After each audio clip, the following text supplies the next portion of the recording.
অভিমান করবেন না জীবনে। আপনি আমার দিনী বোন, আপনাকে আমি খাটো করতে আসিনি। অভিমান নেই আর প্রতিবাদ নেই। তুমি এ কথা বললে কেন? তোমার মা আমাকে কথা বললো কেন? তোমার বাপ আমাকে কথা বললো কেন? তুমি তোমার মায়ের কথা আমি শুনতে এসেছি? এরকম কোনো কথা চলবে না। ধৈর্যের পরিচয় দিতে হবে, সহ্য ধৈর্যের পরিচয় দিতে হবে, তাহলে সংসার সুন্দর হবে, শয়তান সুযোগ পাবে না। আর আপনাকে বলি, আপনি কোনো সময় মুখ খারাপ করিয়েন না।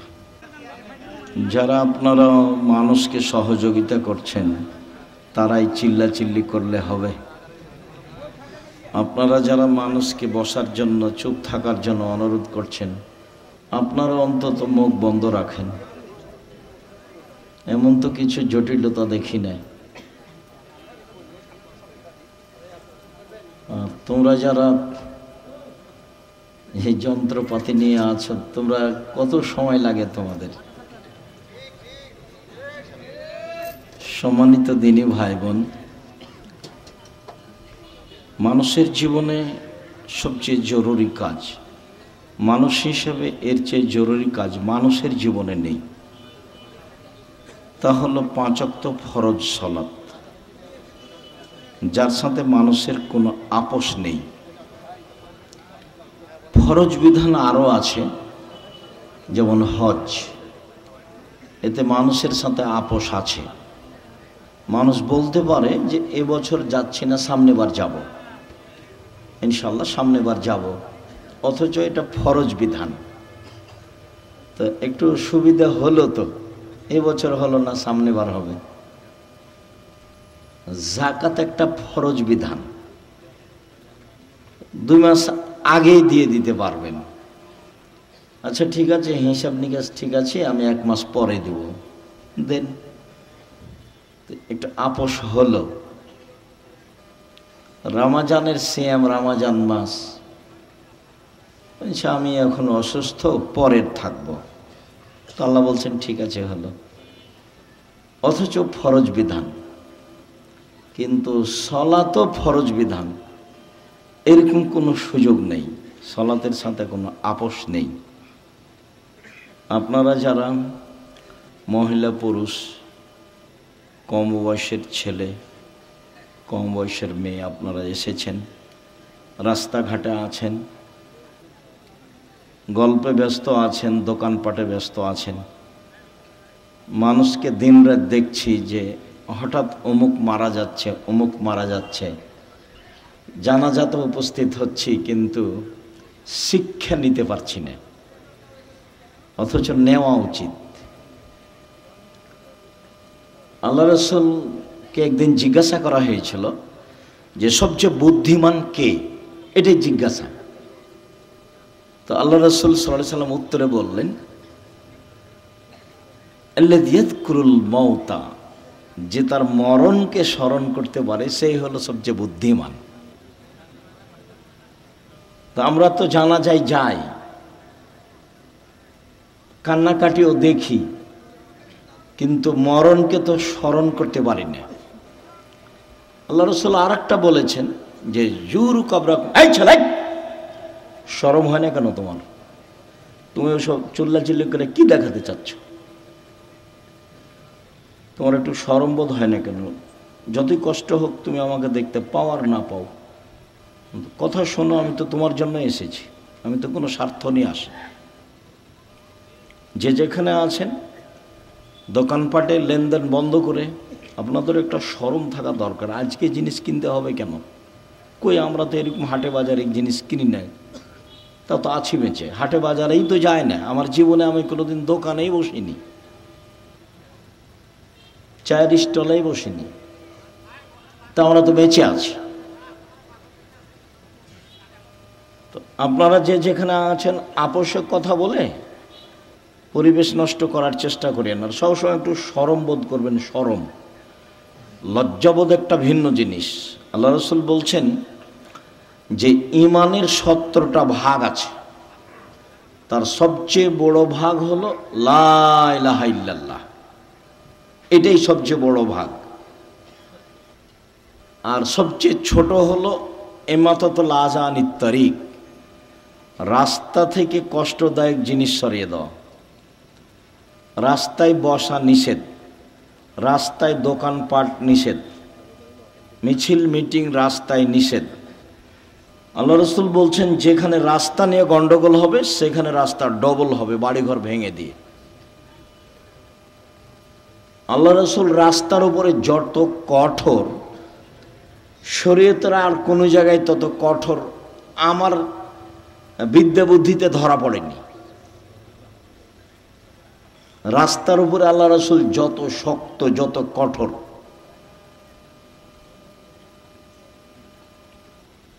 একবার বলছেন যে মানুষের শরীরে যত জোড় আছে এই পরিমাণ তাকে দান করতে হবে। তো সাহাবীরা বলছেন যে এটা না পারে যদি, তখন আল্লাহ রসুল বলছেন যে তাহলে এ করতে হবে, রাস্তা থেকে কষ্টদায়ক জিনিস সরিয়ে দিতে হবে। তাহলে শরীরের যত জোড় আছে সব জোড় সমান দান করা হয়ে যাবে। তো রাস্তার ব্যাপারে আল্লাহ রসুল খুব শক্ত। তো তিনি বলছেন যে সবচেয়ে বড় ঈমান হলো লা ইলাহা ইল্লাল্লাহ, আর সবচেয়ে ছোট ঈমান হলো রাস্তা থেকে কষ্টদায়ক জিনিস সরিয়ে দেওয়া, রাস্তাতে যেন কোনো সমস্যা না থাকে। তারপরে তো কথা শেষ, বড় শেষ, ছোট শেষ। আবার আল্লাহ রসুল বলছেন ওয়ালা হাইয়ু মিনাল ঈমান, লজ্জা ঈমানের শাখা। এটা তো দরকার ছিল না, বড় হয়েছে ছোট হয়েছে তো কথা শেষ।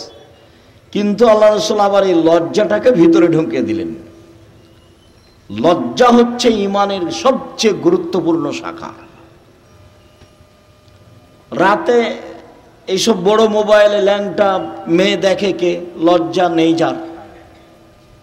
দোকানে বসে আড্ডা পিটে কে? টিভিতে নগ্ন মেয়ে দেখে কে? লজ্জা নেই যার। আমরা বক্তব্য দিচ্ছি, কোরআন হাদিসের কথা বলছি, দোকানে বসে আড্ডা পিটছে কে? আড্ডা পিটছে, লজ্জা নেই যার। আমি কতবার বলছি যে এইসব নিজের খেয়ে পরের ধন্না ধরে অমুকের চরিত্র ফুলের মতো পবিত্র, এইসব নোংরামি করে বেড়াও, রাস্তাঘাটে দলাদলি করে দাঙ্গাবাজি করে আর একজনকে জেল হাজতে দাও। মানুষের তো অবস্থা দেখলেই মানুষ কেমন চরিত্রহীন, মানুষ মানুষের উপরে কি জুলুম করতে পারে।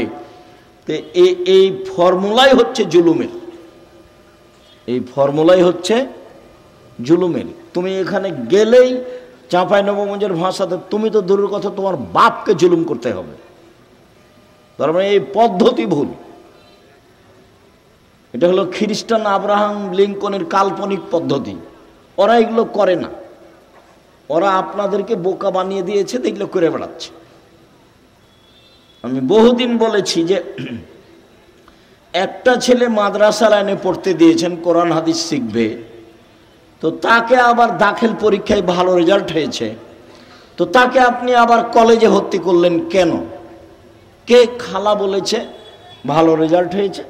তাকে ছেলেটাকে কলেজে ভর্তি না করে কোথায় পড়াচ্ছে? একটা ইঞ্জিনিয়ার হতো, একটা ডাক্তার হতো। খালা এই কথা বলে, মামি এই কথা বলে, চাচা এই কথা বলে, চাচি এই কথা বলে, সবাই এই কথা বলে, তখন ছেলেটাকে স্কুলে দিয়েছে, ডাক্তারি লাইনে পড়ছে। তো যেই ছেলেটা প্রথম থেকেই স্কুলে আছে, বাপে বলছে ভালো মেধা, তো পঞ্চম শ্রেণী থেকে 2-3 জন প্রাইভেট মাস্টার রেখেছে, দশমে গিয়ে 4 জন প্রাইভেট মাস্টার রেখেছে। ইন্টার পাস করেছে যখন, তখন বিশ্ববিদ্যালয়ে ভর্তি হওয়ার জন্য সাবজেক্ট প্রতি একটা রেখেছে শিক্ষক। তারপরে বিশ্ববিদ্যালয়ে ভর্তি হয়েছে, তারপরে পড়াশোনার জন্য বাহিরে গেছে, পড়াশোনা করে বাহির থেকে এসেছে, তাই হলো ইঞ্জিনিয়ার। তো খালি চুরি করে, ও খালি কি করে? চুরি করে। যেখানে হিসাব নিকাশ লাগায় রাস্তাঘাটের, সেখানে টাকা কিভাবে মারা যাবে সেটাই তার মাথায় আছে। আর লোকে বলছে বড় ডাক্তার। তো যখনই কোনো প্রেসক্রিপশন লেখে কোনো রোগীর, তখন ওই কোম্পানির লিখে যে কোম্পানি তাকে টাকা দিয়েছে। প্রতারক, ধোঁকাবাজ। বহির্বিশ্বে গিয়ে যে ভালো পদে পড়াশোনা করেছে তাকে টয়লেটের সুপার বানিয়েছে বহির্বিশ্বে। ওকে তো বড় চাকরি দিবে না, 200-400 লেবারের দায়িত্ব দিয়েছে, মাসিক বেতন 3 লাখ টাকা।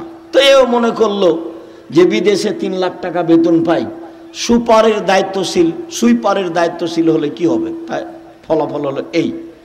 তাহলে বাপে 4 থেকে নিয়ে চিন্তা ভাবনা করেছে বড় ডাক্তার করব, ফলাফল হলো প্রতারক। বাপে বলছে বড় ইঞ্জিনিয়ার বানাবো, ফলাফল হলো চোর। আর মেধা ভালো তাই বিদেশে কিছু করে, তাই হলো যারা সুইপার তাদের লিডার। 50 বছর বাগমারা থানাকে চ্যালেঞ্জ করলাম, 50 বছর বিগত, দেখি কার ছেলে বড় ইঞ্জিনিয়ার কি করেছে জাতির। আগামীকালকে আমার সাথে কথা বলবেন, বিগত 50 বছর থাকলো চ্যালেঞ্জ, 50 বছর বিগত। আপনি বলবেন আমার ছেলে পড়াশোনা করে দেশের এই করেছে, জাতির এই করেছে, জাতির এই করেছে, সব সময় জাতির কল্যাণের জন্য প্রস্তুত আছে, এটা দেখাবেন। তো এই ছেলেটাকে কোরআন হাদিস শিখতে দিয়েছিলেন, তাকে আবার ওখানে দিলেন কেন? এ কি করবে? যাকে সব সময় প্রাইভেটে রেখেছেন সেটাই হলো না, তারই ফলাফল এই। আপনাকে আমি বহুদিন শুনিয়েছি বাগমারার মাটিতে। আপনার ছেলেকে তো আমি খুব ভালোভাবে চিনি। ওই যে সেদিন এসেছিল, প্যান্টটা টাকনোর নিচে ছিল, দাড়ি চাঁচা ছিল, সিগারেট হাতে ছিল, গলায় টাই ছিল, গাড়ি থেকে নামলো, বৌমা একটু পরে নামলো, হালকা হালকা গায়ে কাপড় আছে, নাতনি একটু পরে নামলো, গায়ে কোনো কাপড়ই নাই, গাড়ির পিছন দিকে কুকুর আছে। এই তো আপনার পড়াশোনার ফলাফল। আমি 35 বছর থেকে মাঠে আছি, 90 সাল থেকে এখন পর্যন্ত এদেশের কোনো মানুষ আমাকে ওই ঘরে ঢোকাতে পারেনি যে ঘরে ছবি মূর্তি আছে। আর আমি তো করোনার 5 পয়সা দাম দিইনি। যারা করোনার ওষুধ বের করেছে তারা একদিনও করোনা দেয় না, টিকিট দেয় না ওরা। ও তো আপনাকে বিকলাঙ্গ করার কৌশল। আপনার ছেলে মেয়ে হলে অ্যাডনর্মাল হবে, ওটা তো আসলে ও আপনার ফিলিস্তিনের মানুষ মারে, ও আবার আপনার কল্যাণ চাই। মাথায় কি গোবর আছে? ও আপনার কল্যাণ চাইবে কিভাবে? এটা আপনি কি দিয়ে বুঝলেন? সে আপনার জানের শত্রু, সে আপনার মানের শত্রু, সে আপনার টাকা পয়সার শত্রু, সে আপনার সব কিছুর শত্রু। সে আপনাকে ঔষধ দিয়ে ভালো করে রাখবে, জীবনে কোনোদিন যেন আপনার এই হয় না, সেই হয় না, হেপাটাইটিস হয় না, কি হয় না। এ তো পাগল বানিয়েছে আপনাকে। তাই সব স্কুলের ছেলেকে, স্কুলের মেয়েকে টিকে দিতে হবে, পালাক্রমে এসেছে। কত বুঝাইছে ভালো করে, এটা নিতে হবে, সেটা নিতে হবে, এটা ভালো, সেটা ভালো। বলে কত টাকা বেতন পান আপনি? এত আপনি বলছেন কেন? বল হিসাব। সম্মানিত দিনী ভাই বোন, মরণকে স্মরণ করতে পারে যে সে হলো হুঁশিয়ার মানুষ। আল্লাহ রাসূল বললেন যে কবর জিয়ারত করো, তাহলে মরণ স্মরণ হবে। মাঝে মধ্যে কবরের পাশে যেতে হবে, বাপের, মায়ের, আত্মীয় স্বজনের কবরের পাশে গিয়ে হাত তুলে দোয়া করতে হবে এবং ভাবতে হবে আমিও এই কবরের সদস্য। আল্লাহ রাসূল বলছেন কুন ফিদ দুনিয়া কান্নাকা গরীব, তুমি দুনিয়াতে থাকো তুমি যেন অপরিচিত, তোমাকে কেউ চিনে না। অত বেশি চিনলে তোমার অহংকার আসতে পারে। আবের সাবেলিন, অথবা তুমি পথিক, রাস্তায় যেতে যেতে গাছের নিচে বসেছো, একটু ক্লান্ত সেই জন্য, তারপরে তুমি হাঁটতে লাগবে। এই হলো দুনিয়া। মিন আহলিল কবরে, অন্যথায় তুমি নিজেকে ভাবো আমি কবরের একজন সদস্য। হাদিস বুখারী মুসলিম। এভাবে মুহাম্মদ সাল্লাল্লাহু আলাইহি ওয়াসাল্লাম বলেন। তো নিজেকে একজন কবরের সদস্য ভেবে যে কয়েকদিন বেঁচে থাকি, মারামারি বাদ দিয়ে, হইচই বাদ দিয়ে, নিজে উপার্জন করি, নিজে খাই। বহুদিন বলেছি 4টা জিনিস: 5 ওয়াক্ত সালাত, কোরআন তেলাওয়াত, হালাল রুজি, আড্ডা না পিটা, জান্নাত হবে ইনশাল্লাহ। আড্ডা পিটা চিরদিনের জন্য হারাম। ওই যে দোকানে বসে আড্ডা পিটছেন, এটা হারাম। ওই যে মোবাইল নিয়ে সারাদিন সারা রাত ল্যাংটা বেটি ছেলে দেখছেন, এটা হলো আড্ডা পিটা, এটা হলো হারাম। ওইদিকে তোমার মা দেখে, এদিকে তোমার বাপ দেখে, ওই ঘরে তুমি দেখো, ওই ঘরে তোমার বোন দেখে, তাহলে পুরো বাড়িটা জেনায় সয়লাভ বন্যায়। তাহলে চরিত্র কোথায় আছে? এই আবার মোবাইলও ওদেরই, সব ফাংশন তাদের, ওরা বলে বন্ধু। সুদের যত পথ আছে, দুঃখিত সম্মানিত দিনী ভাই বোন, যে যেখানে আছেন, অল্প সময় কথা বলি, আপনার সাথে কিছু গুরুত্বপূর্ণ কথা বলতে এসেছি। মানুষের জীবনে সবচেয়ে জরুরি কাজ 5 ওয়াক্ত সালাত। মানুষের জীবনে জরুরি হিসাবে এর চেয়ে জরুরি কোনো কাজ নেই। সেটা হজ হোক, জাকাত হোক, জমি চাষ হোক, চাকরি হোক, ব্যবসা হোক, বাণিজ্য হোক, হাইকোর্ট হোক, জজ কোর্ট হোক, পৃথিবীর এমন কোনো কাজ নাই যেটা মানুষের জন্য নামাজের সালাতের চেয়ে বেশি জরুরি হতে পারে। এটুকু আপনার বোঝা উচিত। আপনি আমার ভালোবাসায় এসেছেন এখানে, আপনি তো 5 ওয়াক্ত সালাত আদায় করেন না, করা উচিত, করতেই হবে। বহুদিন বলেছি, অজু করে সালাত আদায় করতে হয়, তো পানি নেই, তায়াম্মুম করে করেন। মাটি নেই, তো অজু ছাড়া তায়াম্মুম ছাড়াই সালাত আদায় করেন। কেবলার দিকে মুখ করে সালাত আদায় করতে হয়, কেবলা বোঝা যায় না, কেবলা ছাড়াই করেন। দাঁড়িয়ে সালাত আদায় করতে হয়, দাঁড়িয়ে থাকা যায় না, বসে করেন। বসে থাকা যায় না তো শুয়ে শুয়ে পড়েন। পরিষ্কার কাপড় পরে সালাত আদায় করতে হয়, পরিষ্কার নেই, যাতে পেশাব পায়খানা লেগে আছে সেটা পরেই পড়েন। পরিষ্কার অপরিষ্কার কোনো কাপড়ই নেই, উলঙ্গ অবস্থায় আছি, তো উলঙ্গ অবস্থাতেই পড়েন। গাড়িতে উঠে আছেন, শিকল ধরে আছেন, ঠেল মানে না গাড়িতে, দাঁড়ানো অবস্থায় আছেন, এই অবস্থায় সালাত আদায় করতে হবে। যুদ্ধের সালাতগুলো এসেছে যে একটা নিয়ম এসেছে যে একদল শত্রুর মোকাবেলা আছে আর একদল এখানে সালাত আদায় করছে, 1 রেখাত এরা, 1 রেখাত ওরা, রাসূলের 2 রেখাত, তারপর ওরা নিজে নিজে 1 রেখাত পড়ে শেষ করলো। আর একটা এসেছে শত্রুর মুখে দাঁড়িয়ে আছে, এভাবেই সালাত আদায় করছে, শত্রুর মুখের উপর আছে, এভাবেই সালাত আদায় করছে। তো রাসূল সাল্লাল্লাহু আলাইহি ওয়াসাল্লাম সালাতের উপরে এত সোচ্চার ছিলেন, যেই সালাত আমার আর আপনার ছেলে মেয়ের কোনো হিসাবে নেই। খাচ্ছে, পেশাব করছে, পায়খানা করছে, দিন কাটছে পশু প্রাণীর মতো, গরু ছাগলের মতো। আর দল করার ব্যাপারে ঠিকই আছে, আর মানুষের বদনাম আর গীবাত করার ব্যাপারে, বিরোধিতা করার ব্যাপারে, শত্রুতা করার ব্যাপারে ঠিকই আছে। কত সুন্দর করে ছবি দিয়ে রাস্তাঘাটে তুলে রেখেছে, কি যে দেখাইতে চাচ্ছে। মানুষের ক্ষতি করে বেশি দিন বেঁচে লাভ নাই। আমার জীবনে আমি 2টা কাজ খুব চেষ্টা করি জীবন বাজি রেখে টিকে থাকা, খুবই কঠিন। তার একটা হলো, আমি আমার জীবনে মানুষের কোনোদিন প্রতিশোধ নিব না ইনশাআল্লাহ। সে যা পারে করুক, যা পারে বলুক। পারিবারিকভাবে হোক, জমি জায়গার ব্যাপারে হোক, সামাজিকভাবে হোক, দল সংগঠনভাবে হোক, মানুষের কোনোদিন প্রতিশোধ নিব না। আর মানুষের পিছে পড়বো না, বদনাম করবো না। আমাকে ধুয়ে ছেড়ে দেখ না কেন, ও নিয়ে আমি মাথা ঘামাই না। বলেছে হ্যাঁ আমাকে এভাবে বলবে, মানে এরকম আমার মাথায় কাজ করে না। বরং আপনাকে আমি কতদিন বললাম, কেউ যখন গালি দেয় তখন আবার বন্ধ করলে আমি আবার পাল্টা রিং দিয়ে বলি যে ভাইজান গালি কি আরো বাকি ছিল, হয়তো বা মোবাইলে টাকা শেষ হয়ে গেছে, নাকি গালি দিয়ে নেন। প্রতিশোধ নিয়ে লাভ নাই, ওর পিছনে পড়ে লাভ নাই। আমার আব্বা বলতেন যে ছেলে মেয়ে দুনিয়াতে এসেছে ভাগ্য ছেড়ে এসেছে, তাই তাদের চিন্তা করতে হবে। আমি এখন বলি আব্দুল্লাহ, আব্দুর রহমান, আব্দুর রহিমের চিন্তা করতে হবে। ওরা কি ভাগ্য ছেড়ে এসেছে? ওরা ভাগ্য নিয়ে আসেনি, ওদের তাকদিরে কিছু লেখা আছে তো নাকি? যেদিন আল্লাহ মানুষ সৃষ্টি করেছেন সেদিন 4টা জিনিস লিখেছেন, হায়াতাহা ও মাউতাহা ও রিজকাহা ও মাসায়েবাহা, তার মরণ, তার জীবন, তার রুজি, তার অসুখ বেসুখ। করোনা লেখা থাকলে হবেই,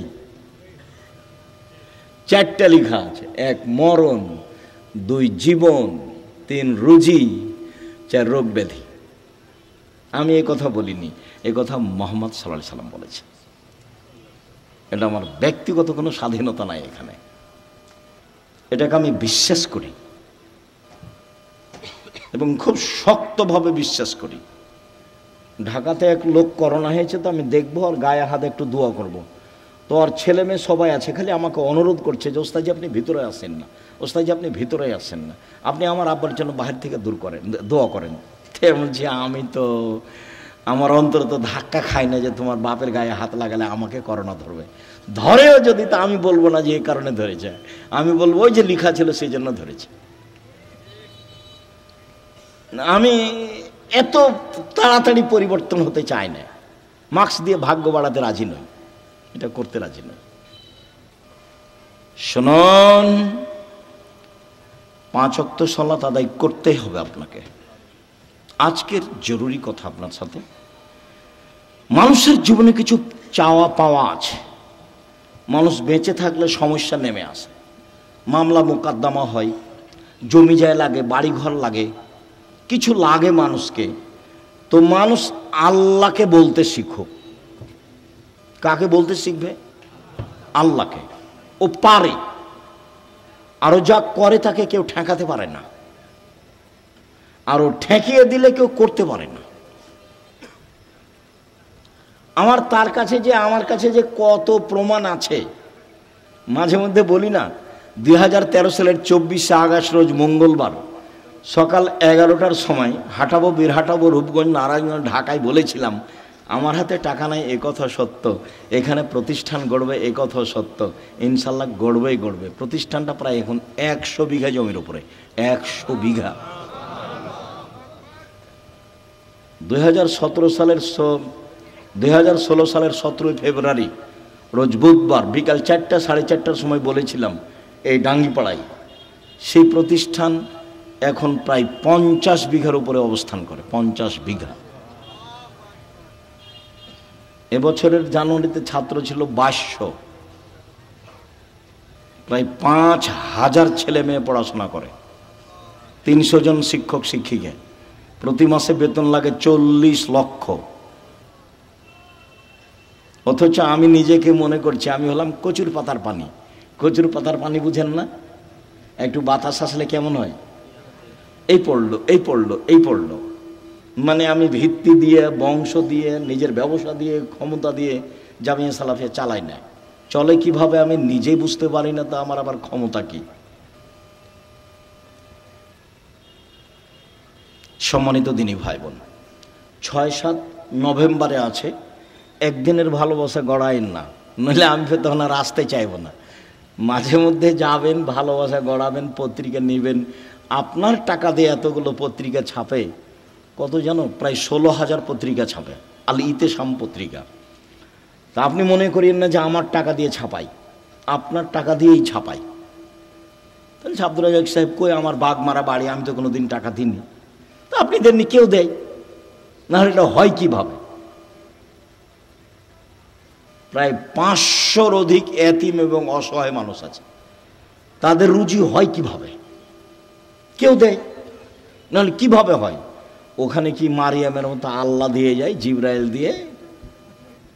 মারিয়ামের খালু জাকারিয়া বলছে, মারিয়াম এ কি ফল, অসময়ের ফল যে, শীতের দিনে রাজশাহীর ফজলি আম, ফজলি আম ছিল না, এমনি বলছি, শীতের দিনে অসময়ের ফল। তখন মারিয়াম বলছেন, হাযা মিন ইনদিল্লাহ, এগুলো কোথা থেকে এসেছে? আল্লাহর পক্ষ থেকে এসেছে। এমন তো আর এখন নয়, মানুষই দেয়। এত বড় প্রতিষ্ঠান মানুষের সহযোগিতাই চলে। অবশ্যই যাবেন 6 তারিখ 7 তারিখে, দেশ বিদেশের আলেম ওলামা থাকবেন। আর ইবতেসাম এলাহি জহির, এহসান এলাহি জহির পাকিস্তানের ছেলে, ইবতেসাম এলাহি জহির থাকবেন, আরও কে কে থাকবেন আমি এটা জানি। সম্মানিত দিনী ভাই বোন, রাতের সালাত। রাসূল সাল্লাল্লাহু আলাইহি সাল্লাম বলেন, ইন্না শায়তান ইয়াকিদু আলা রাসিয়াতি আলা কাফিয়াতি রাস আহাদিকুম। যখন তোমাদের কোনো ব্যক্তি রাতে ঘুমায় তখন শয়তান তার মাথায় চুলে গিরা লাগায়, 3টে গিরা লাগায়, চুল থাক আর না থাক, চুলে গিরা লাগায়। এজরব আলা উকদাতিন, ওই গিরার উপরে এভাবে হাত দিয়ে থাবা মারে আর বলে, উরকুদ, ঘুমাও, লাইলান তবিল, রাত লম্বা, রাত লম্বা, ঘুমাও, রাত লম্বা। এভাবে শয়তান এরকম করে। ফাইনিস্তাই কাজা আহাদকুম, তোমাদের ব্যক্তি যদি এখন কেউ ঘুম থেকে উঠে যায়, জেগে যায়,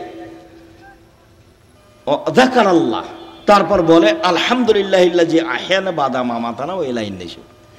ওই আল্লাহর প্রশংসা যে আল্লাহ আমাকে মরণ দেওয়ার পরে জীবন দিল।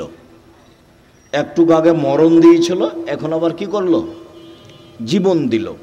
ওরে আমি প্রশংসা করছি। এইটুকু খুলে যাবে। শয়তান যত বড়ই পাওয়ারফুল ক্ষমতার অধিকারী হোক না কেন, আমি দোয়া পড়েছি, ঘুম থেকে উঠে গিরা খুলে যাব।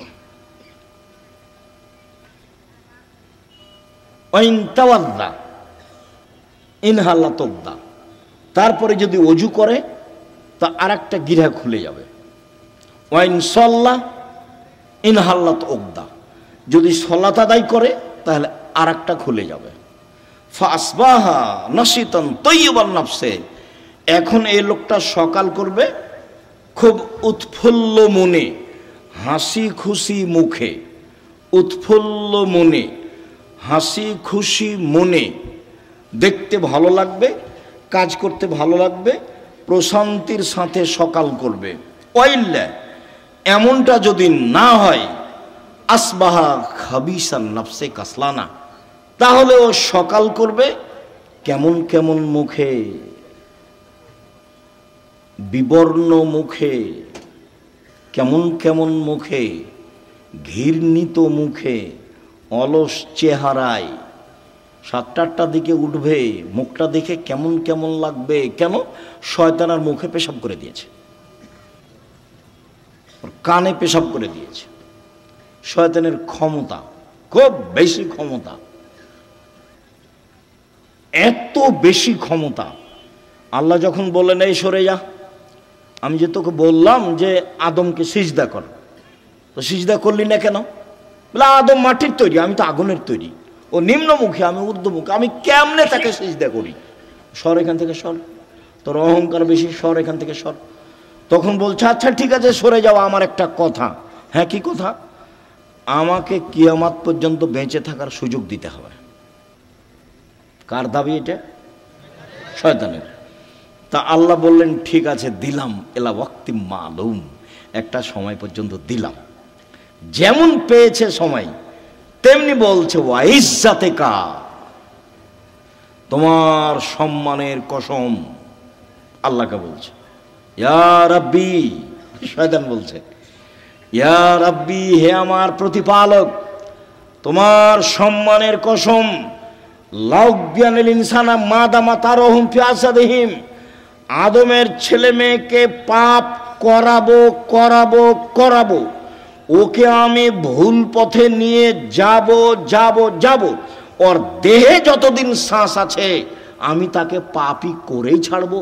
ও কেমনে জান্নাতে যায় তা আমি দেখে ছেড়ে দেব। এ কথা শয়তান বলল। আপনি বুঝতে পারছেন না? কোরআন মাজিদে শত জায়গাতে এসেছে, সব খারাপকে আপনাকে ভালো করে দেখায়। যত খারাপ তত আপনার কাছে প্রিয়। ল্যাংটা ছবি আপনার কাছে ভালো লাগে কেন? জেনা ভালো লাগে কেন? দোকানে বসে আড্ডা পিটতে ভালো লাগে কেন? হই হুল্লাড় করে চিল্লাচিল্লি করতে ভালো লাগে কেন? মানুষের বদনাম করতে ভালো লাগে কেন? মানুষকে জেল হাজতে দিতে ভালো লাগে কেন? মিথ্যা কসম সাক্ষী দিতে আপনাকে ভালো লাগে কেন? সব ছুঁচামি, নোংরামি, শয়তানি, জঘন্য কাজ আপনাকে ভালো লাগে কেন? সব শয়তান আপনার মাথায় সারাদিন পাকায়, সেজন্য ভালো লাগে। তো বলেছে আমি ওকে জাহান্নামে নিয়ে যাব, কেমনে জান্নাতে যাই তা আমি দেখে ছেড়ে দেবো। এটা আল্লাহর সামনে তার কসম।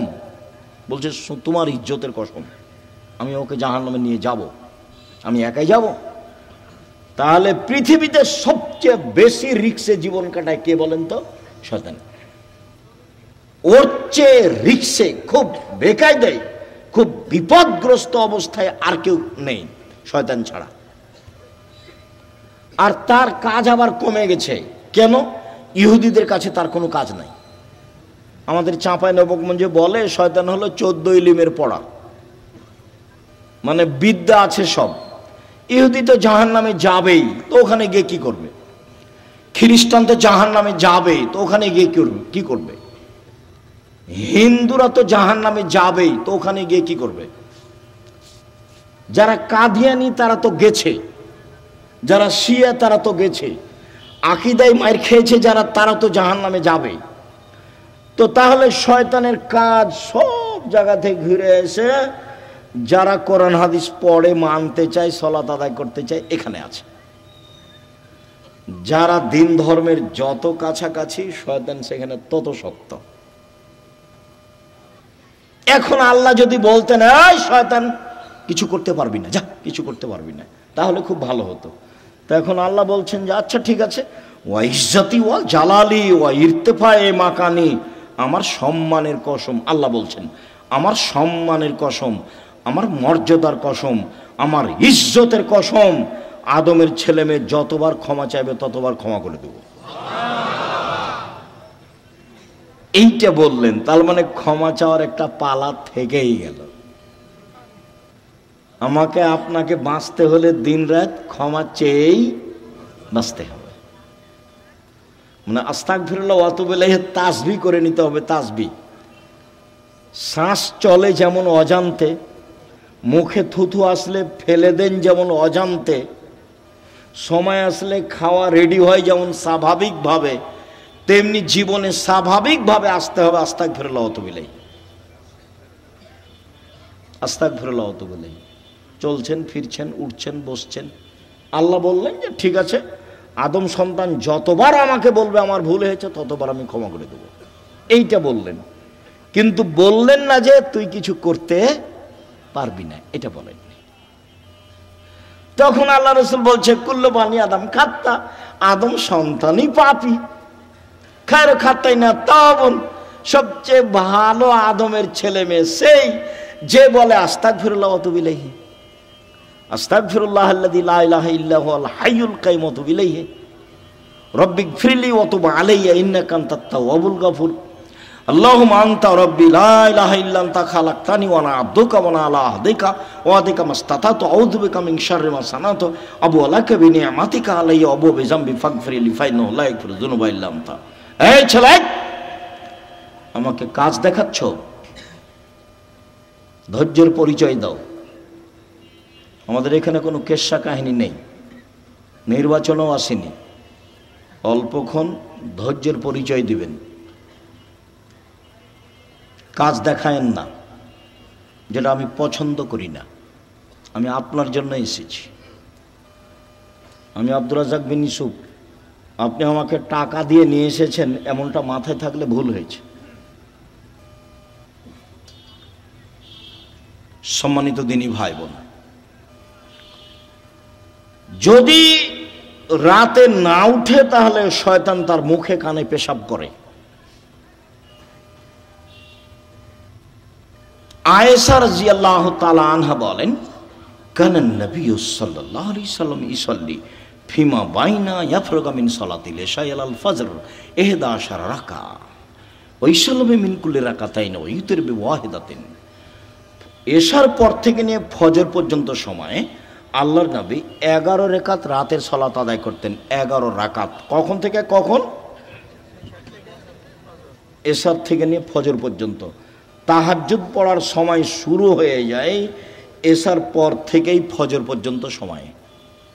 হ্যাঁ, রাত 3 ভাগের 2 ভাগ পার হওয়ার পরে মানুষ পড়ুক, এটা সবচেয়ে উত্তম, কিন্তু সময় শুরু হয়ে যায় কখন থেকে? এশার পর থেকে না ফজর আযান পর্যন্ত। আল্লাহর নবী 2 রাকাতের পরে সালাম ফিরতেন, 2 রাকাত পড়ে সালাম ফিরতেন, 2 রাকাত পড়ে সালাম ফিরতেন, 1 রাকাত বিতির পড়তেন। 1 রাকাতের হাদিস অনেক বেশি। আপনার জন্য বইটা লিখেছিলাম, রাসূল সাল্লাল্লাহু আলাইহি ওয়াসাল্লামের সলাৎ বনাম প্রচলিত সলাৎ। আপনি নিয়ে পড়েন কিনা সেটা আমি জানি না। কৃপণতা দেখায়েন না, ফল ভালো হবে না। 16,000 পত্রিকা ছাপানো হয়, ওটা নয়, ওখানে টাকশাল নাই, ওখানে সব কিছু মেশিন দেওয়া হয় না, মানুষ আছে, কর্মচারী আছে, টাকা খরচ করেন আপনি। অতএব আপনি পড়বেন। 50টা প্রশ্নের উত্তর আছে, আমি পরিশ্রম করি আপনার জন্য দিনরাত।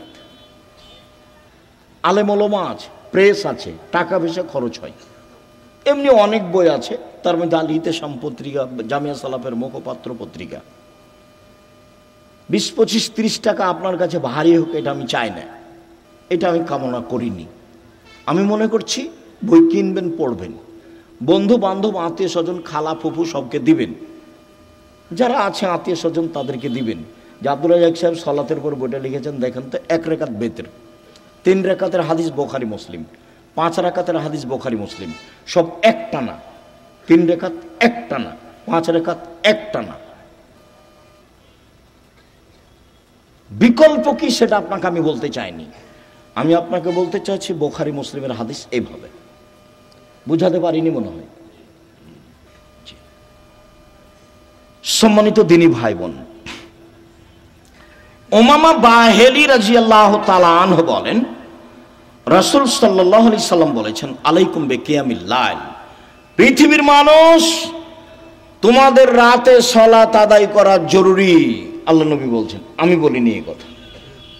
পৃথিবীর মানুষ, মহিলা পুরুষ, তোমাদের রাতে সালাত আদায় করা জরুরি। কেন? হুয়া কুরবাতুন লাকুম ইলা রাব্বিকুম, রাতে সালাত আদায় করলে তোমরা তোমাদের প্রতিপালকের নিকটে হতে পারো। রাতে সালাত আদায় করলে তোমরা তোমাদের প্রতিপালকের নিকটে হতে পারো। 2, মুকাফফিরাতুন লিসায়াত, রাতে সালাত আদায় করলে পাপ মিটে যায়। 3, মানহাতুন আনিল ইসম, রাতে সালাত আদায় করলে আপনার থেকে পাপ দূরে সরে যায়। যারা খুব চেষ্টা করছে পাপ ঠেকাতে পারছে না, আব্দুর রাজ্জাক বিন ইউসুফের বক্তব্য শুনে কতবার যে কান ধরে কসম করলো আর কোনোদিন কোনো মেয়ের সাথে কথা বলবো না, কিন্তু টিকতে পারে না। 2 মাস 4 মাস পরে কথা বলে, বিড়ি সিগারেট খাবো না, তো 2 দিন 4 দিন পরে আবার শুরু করে। দোকানে বসে আড্ডা পিটবো না, সপ্তাহ পার হয়নি, পরের দিন দেখছে দোকানের সামনে বসে আছে। তাহলে বুদ্ধি কি? বহু ছেলে, বহু লোক বলে আমাকে, আব্দুর রাজ্জাক সাহেব টিকতে পারি না, কোনো পথ আছে? ভাইজান, আমি তো আর কোনো জাদুমন্ত্র দিতে পারছি না, পথ এটাই। তাহলে রাতে উঠে 2 রাকাত সালাত আদায় করে আল্লাহকে বলেন। যদি মনে করেন যে এখনই বন্ধ করে, তাহলে এভাবে উঠাবেন, আর যদি বলো বন্ধ করেন তাহলে এভাবে উঠাবেন। চাপ দিয়ে বলতে হবে, বন্ধ করতেই হবে। বন্ধ করবো না মানে করতেই হবে। তুমি তো পারো, তুমি তো এমন সত্তা নও যে পারবা না, তবু আমি বলছি। তার নাম হলো আজিজ, ওর নাম পরাক্রমশালী। ওর নাম কি? আজিজ, পরাক্রমশালী, তাকে কেউ ঠেকাতে পারে না। কাদির, সব কিছু করতে পারে। তো সবই যে পারো, আমি বলছি আমি একটা মানুষ, আমি পাপ করতে চাই না, তুমি বন্ধ করবা না কেন? তুমি শক্তি দিয়ে বন্ধ করে দাও। আপনি খুব চাপ দিয়ে বলবেন, হাত তুলে বলবেন, খুব বিনয়ের সাথে কান্নাকাটি করে চাপ দিবেন, বন্ধ হবে ইনশাল্লাহ, হবেই। রাতে সালাত আদায় করলে 3টে। আমর ইবনে আব্বাস রাদিয়াল্লাহু তাআলা আনহু বলেন, রাসূল সাল্লাল্লাহু আলাইহি সাল্লাম বলেছেন, আকরাবু মা ইয়াকুনুর রাব্বু ইলাল আবদে ফিল লাইলিল আখির, রাত যখন 3 ভাগের 2 ভাগ পার হয়ে যায়, তখন আল্লাহ সবচেয়ে মানুষের নিকটে হয়ে যায়। রাতের 3 ভাগের 2 ভাগ পার হয়ে গেলে আল্লাহ মানুষের নিকটে হয়ে যান। এই শোনো আমর ইবনে আবাসা, তুমি যদি হতে চাও, এই সময়ে যারা আল্লাহকে ডাকে তাদের অন্তর্ভুক্ত হও। হও না, হও, তুমি চেষ্টা করো, তুমিও হয়ে যাও, পারলে হও। এই কথা রাসূল সাল্লাল্লাহু আলাইহি ওয়াসাল্লাম বলেন। আবু হুরায়রা রাদিয়াল্লাহু তাআলা আনহু বলেন, রাসূল সাল্লাল্লাহু আলাইহি সাল্লাম বলেছেন, এনজিলু রাব্বুনা তাআলা ইলা সামাই দুনিয়া হিনা ইয়াবকা সুলুসুল লাইলিল আখিরা। রাতের 3 ভাগের যখন 2 ভাগ পার হয়ে যায়, তখন আল্লাহ সপ্তম আকাশ থেকে প্রথম আকাশে নেমে আসেন। এই কথাটার খুব মূল্যায়ন করতে হবে। এই চালাই, আপসে কথা বলছো কেন? শরম বোধ হয় না? হাঁটাহাঁটি করো কেন? একটু লজ্জা বোধ হয় না কেন? শরম বোধ হয় না কেন? আমি তো কথা শেষ করবই ইনশাআল্লাহ। তো আপনার এত ব্যস্ততা বাড়লো কেন? আপনি একটু ধৈর্যের পরিচয় দিবেন। রাতের 3 ভাগের 2 ভাগ পার হলে আল্লাহ সপ্তম আকাশ থেকে প্রথম আকাশে নেমে আসেন। নেমে এসে বলেন, মায়াসুলনি ফাউতিয়াহু, কে কি চায়, যে যা চায় আমি তাকে তাই দিলাম। মায়াদুনি ফাস্তাজিবালাহু, কে আমাকে ডাকে বিপদে পড়ে আমি তার ডাকে সাড়া দিলাম। কি বলতে চাও? এলে বিপদে পড়েছি, ঠিক আছে, ঠিক করে দিলাম। কে ডাকে? 3 মাইয়াস্তাগফিরনি ফাগফিরাল্লাহু, কে আমার কাছে ক্ষমা ভিক্ষা চায়, যে চায় তাকে আমি ক্ষমা করে দেব, যে চাই তাকে আমি ক্ষমা করে দেব। অন্য জায়গাতে বলছেন আল্লাহ তাআলা হাদিসে কুদসি, ইবনা আদম মা দাওয়াতানি রাজাওতানি, আদমের ছেলে মেয়ে শোনো, তুমি যেভাবে ডাকো আমি সেভাবে থাকি, তুমি যেভাবে আশা পোষণ করো সেভাবে আমি পূর্ণ করে থাকি। আদমের ছেলে মেয়ে শোনো, তুমি যেভাবে ডাকো আমি সেভাবে থাকি, তুমি যেভাবে আশা পোষণ করো সেভাবে আমি পূর্ণ করে থাকি। ওলা উবালি, আমি পরোয়া করি না তুমি কত বড় পাপী, তোমার ক্ষমা চাইলে আমি ক্ষমা করে দিই, আমি পরোয়া করি না তুমি কত বড় পাপী, তুমি যেভাবে ডাকো আমি সেভাবে থাকি, তুমি যেভাবে আশা পোষণ করো সেভাবে আমি পূর্ণ করে থাকি।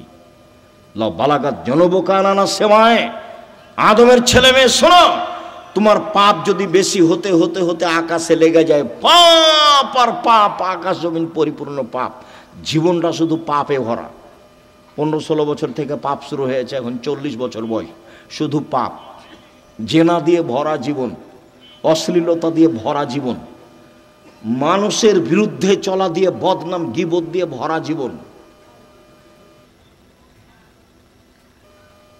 তোমার পাপ বেশি হতে হতে যদি আকাশ পরিপূর্ণ হয়ে যায়, আমাকে বলো, আমি তোমার পাপ ক্ষমা করে দেব। যেভাবে তুমি ডাকো আমি সেভাবে থাকি, তুমি যেভাবে আশা পোষণ করো সেভাবে আমি পূর্ণ করে থাকি, তুমি যেভাবে ডাকো আমি সেভাবে থাকি, তুমি যেভাবে আশা পোষণ করো সেভাবে আমি পূর্ণ করে থাকি। বিচারের মাঠে সব মানুষের সামনে আল্লাহ আসবেন, সব মানুষের সামনে, পুরুষ নারী সব মানুষের সামনে এসে আল্লাহ বলবেন, আদমের ছেলে মেয়ে শোনো, আজ তুমি যে পরিমাণ পাপ নিয়ে এসেছো আমি সেই পরিমাণ ক্ষমা নিয়ে এসেছি। তোমার যে পরিমাণ পাপ আমার সেই পরিমাণ ক্ষমা, তোমার যে পরিমাণ পাপ আমার সেই পরিমাণ ক্ষমা, তোমার যে পরিমাণ পাপ আমার সেই পরিমাণ ক্ষমা, যদি শিরক না হয়ে থাকে। তো বাংলাদেশের ছেলে মেয়ে তো আল্লাহর রাস্তায় শিরক করছে, স্কুলে গিয়ে তো সুন্দর করে বলছে ওমা তোমার আকাশ, ওমা তোমার বাতাস। আমি বলি না, আমার ছেলে মেয়েকে বলতে দিনি। এখনো এমন কোনো পরিস্থিতি আমার উপরে আসেনি যে আমি বলতে বাধ্য। মায়ের দুধ ছেড়ে গিয়ে বলবে ও কালিমা তোমার আকাশ, এত বড় নোংরা কথা আমার ছেলে মেয়ে বলবে, এখনো এই পরিবেশ আমার কাছে আসেনি। যার কাছে বিদ্যা নাই, যার কাছে বুদ্ধি নাই, তার ছেলে মেয়ে করুক। আপনি কেমন বুদ্ধিমান মানুষ তা আমার কাছে ধরা পড়েনি, আপনার কাছে কি বিদ্যা আছে এটা আমার কাছে ধরা পড়েনি। সবচেয়ে বদের গোড়া হলো আপনার ওই ঠাকুর। ঠাকুর হলো ঢাকা বিশ্ববিদ্যালয়ের শত্রু, ঠাকুর মুসলমানের শত্রু। যেদিন ভারত, বাংলাদেশ, পাকিস্তানের মুসলমান ইংরেজদের হাতে নির্যাতিত, সেদিন ঠাকুর ক্ষমতা দেখাই মান সম্মানে বসবাস করে লন্ডনে। সেই ঠাকুরের গান আমার ছেলে মেয়ে পড়ে, পাগল হয়ে গেছি।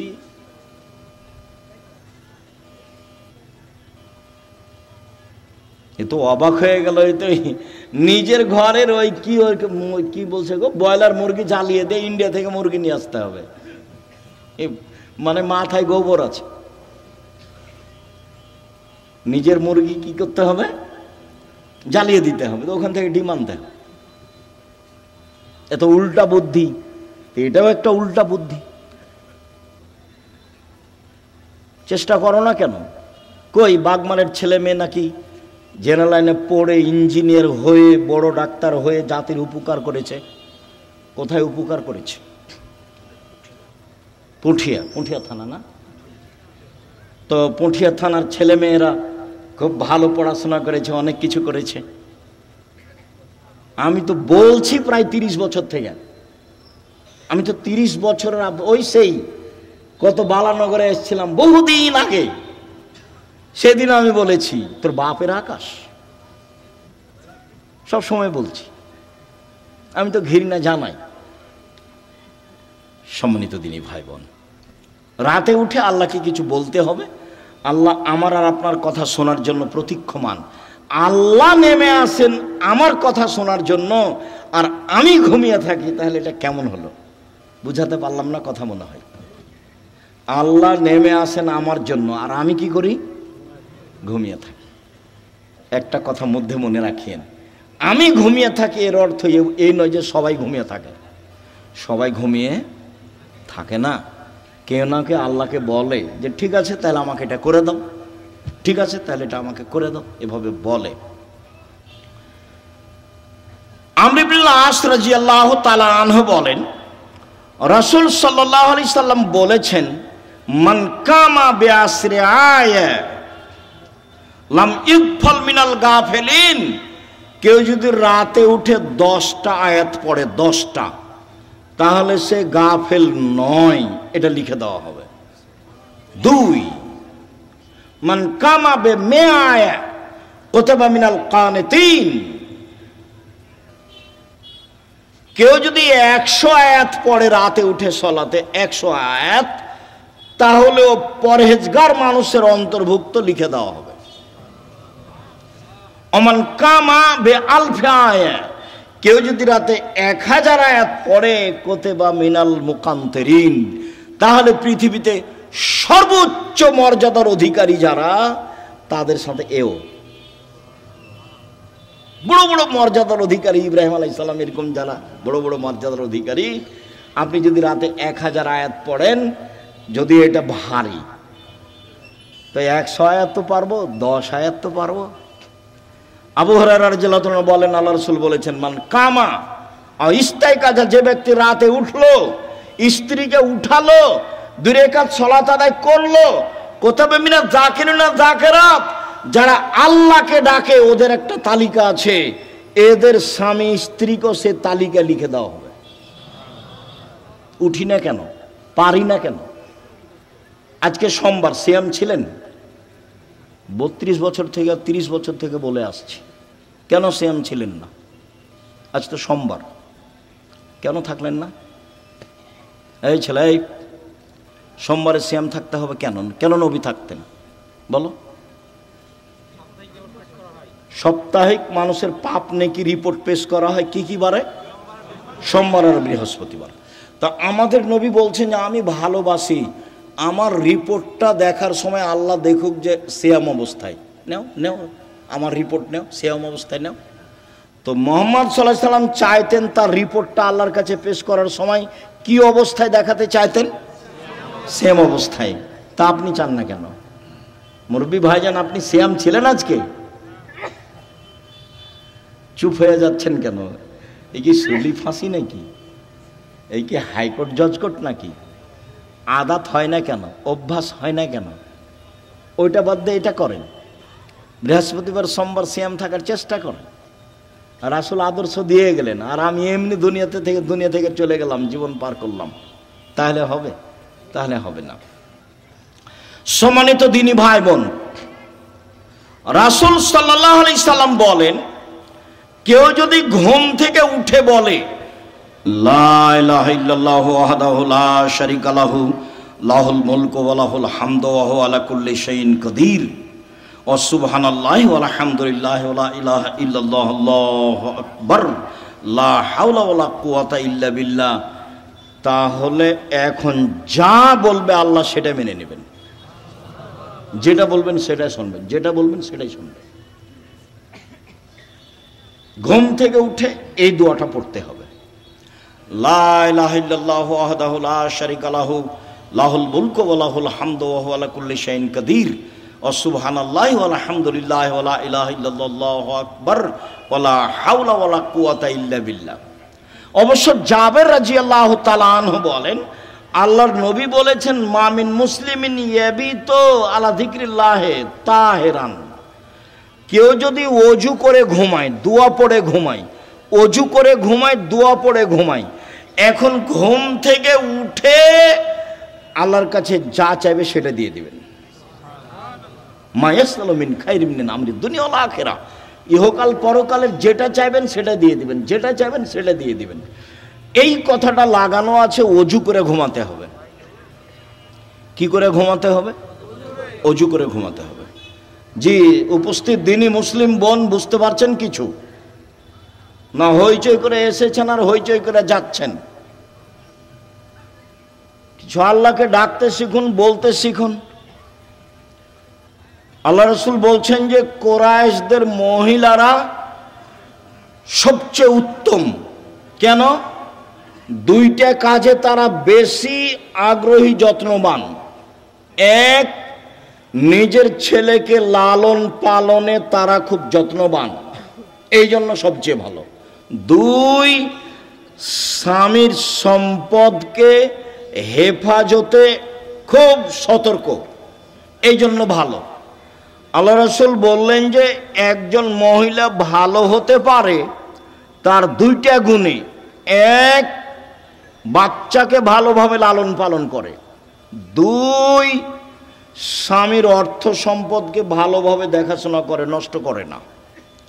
যখন আল্লাহ রাসূল বলেন খায়রুন নিসায়ে, সবচেয়ে উত্তম নারী কে?